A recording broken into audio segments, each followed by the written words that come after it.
Assalamu alaikum everyone. In this video, we will explore Pakistan-Afghanistan relations, a trajectory shaped by border security, refugee crisis, and regional realignments. The relationship between Pakistan and Afghanistan has historically oscillated between strategic cooperation and deep mistrust, largely driven by border disputes, cross-border militancy, and refugee pressure and shifting regional alignments. In 2025, renewed clashes along the Durand Line and Pakistan's airstrikes in Kabul reflected the culmination of long-standing tensions that intertwine historical grievances with contemporary security and geopolitical realities. In this video, we will explore Pakistan-Afghanistan relations under 5 headings. The first, the border security dilemma and the Durand Line dispute. At the heart of Pakistan-Afghanistan tension lies the Durand Line, 2,600-kilometer frontier demarcated in 1893 between British India and Afghanistan. While Pakistan considered it a legitimate international boundary under international law, successive Afghan regimes, including both Taliban governments, have refused to recognize it formally. The Taliban's recent statement describing the border as imaginary and hypothetical revived historical sensitivities and provoked strong reactions in Islamabad. The post-2021 resurgence of the Tehreek-e-Taliban Pakistan (TTP), which operates from Afghan soil, has intensified Pakistan's security concerns. Islamabad accuses Kabul of sheltering the TTP and failing to act against cross-border attacks, leading to Pakistan's retaliatory strikes. Despite ceasefire efforts, the border remains volatile, with mutual mistrust and competing narratives of sovereignty undermining stability. Second, the refugee crisis and humanitarian complexity. The Afghan refugee issue continues to shape bilateral relations between Pakistan and Afghanistan. Pakistan has hosted over 3.5 million Afghan refugees for more than 4 decades, bearing significant economic and social costs.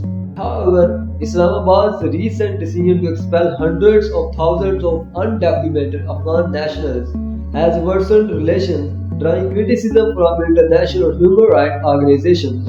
While Pakistan justifies the move as a national security necessity, citing the infiltration of militants and smugglers among refugees, Kabul views it as a collective punishment and a violation of human dignity. The refugee crisis not only strains humanitarian cooperation but also fuels anti-Pakistan sentiment within Afghanistan, an emotion the Taliban leadership appears to exploit for domestic legitimacy under the banner of Afghan nationalism. Third, regional realignments and strategic calculations.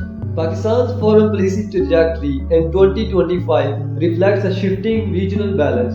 Its defense pact with Saudi Arabia and growing security coordination with the United States have emboldened its strategic posture.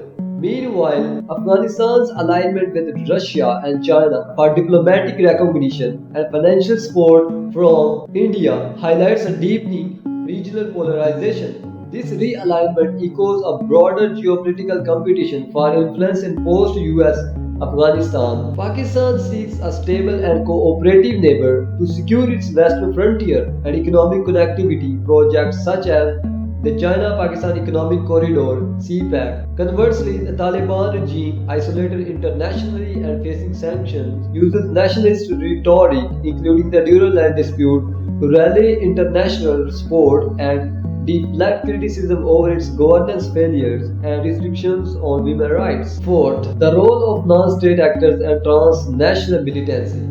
A major obstacle to trust building remains the interplay between state and non-state actors.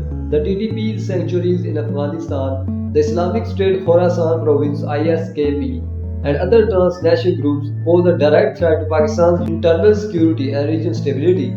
Despite repeated assurances, the Taliban have shown limited willingness or capability to dismantle these groups due to ethnic, ideological, and operational ties with their own cadres. Pakistan's precision strikes and counter-terrorism operations signify a shift from restraint to deterrence.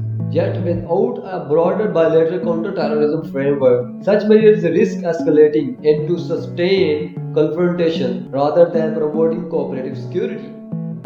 Fifth and the last point is towards a cooperative framework, challenges and prospects. While recent hostilities underscore the fragility of relations, both countries recognize that enduring hostility is unsustainable.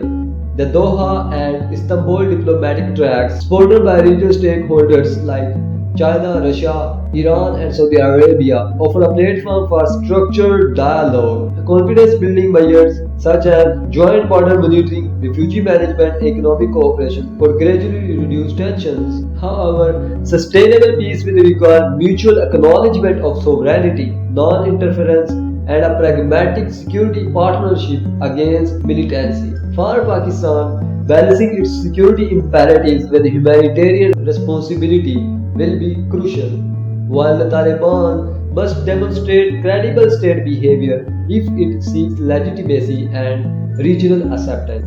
To conclude the above discussion, the trajectory of Pakistan-Afghanistan relations in the past and in 2025 and in future is defined by a complex nexus of border insecurity, refugee dynamics, and evolving regional alignments. The revival of the Durand Line dispute, cross-border militancy, and refugee expulsions have strained an already delicate relationship. Yet, amid confrontation lies an opportunity.